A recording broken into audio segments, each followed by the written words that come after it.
Mahal mo pa ba ako, Aubrey? Hindi ka na pokpok, Aubrey. Kasi ano eh, you know, that statement na hindi ka na pokpok, Aubrey. Yes, in the first place, it's nakakatawa, funny. But may deeper meaning kasi yung hindi ka na pokpok, Aubrey, you know.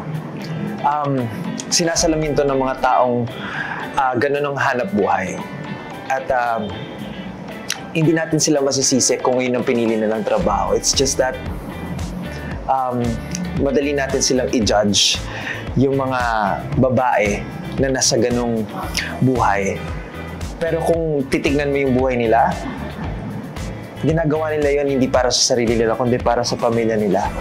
At saludo ako sa mga babae na malakas ang loob harapin ang buhay kahit na ganun yung kinakaharap nila.